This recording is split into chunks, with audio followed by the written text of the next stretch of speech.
New Jersey was the third state to ratify the Constitution, and, like Delaware, did not leave a record of the proceedings of the convention. During the New Jersey Convention, however, an editorial was published in the New Jersey Journal which advocated ratification and addressed the objections to the Constitution George Mason had published in Virginia. One of these objections was that the federal Constitution lacked a Bill of Rights. First, the Bill of Rights.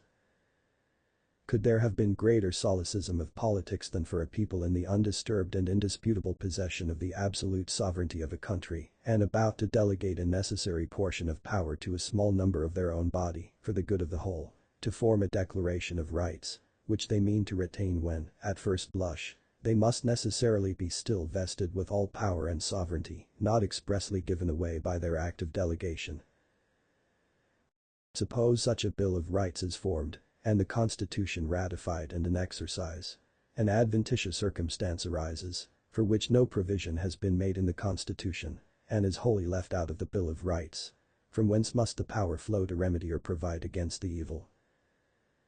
I believe every man of common sense would say that the people, or the sovereign power, cannot be affected by any such declaration of rights, they being the source of all power in the government.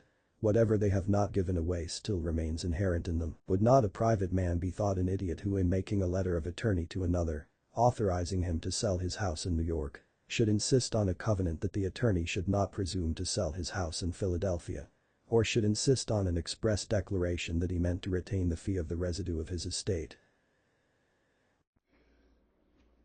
So what are the implications of all this? First, the people of the states are the sovereign power.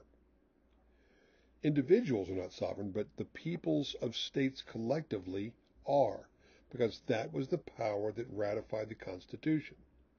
States that said yes to the Constitution would be in the Union under the Constitution.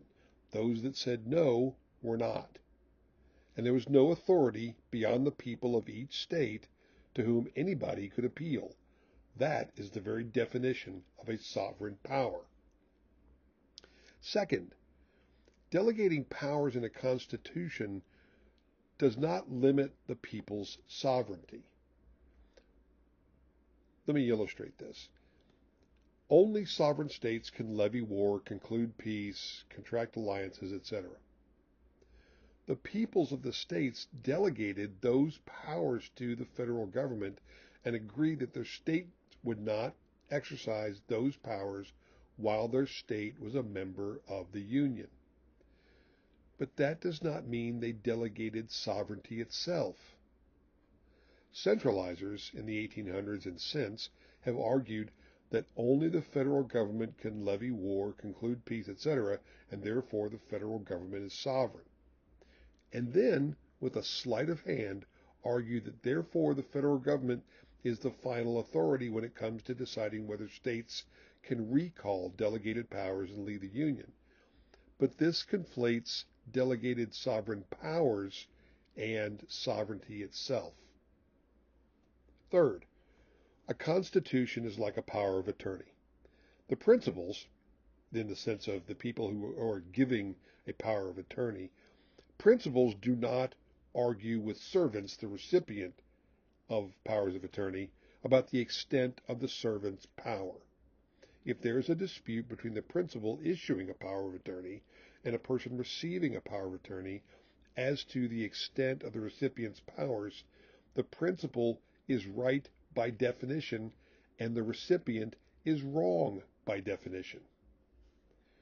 This was not the only time that the power of attorney analogy was used during the ratification period.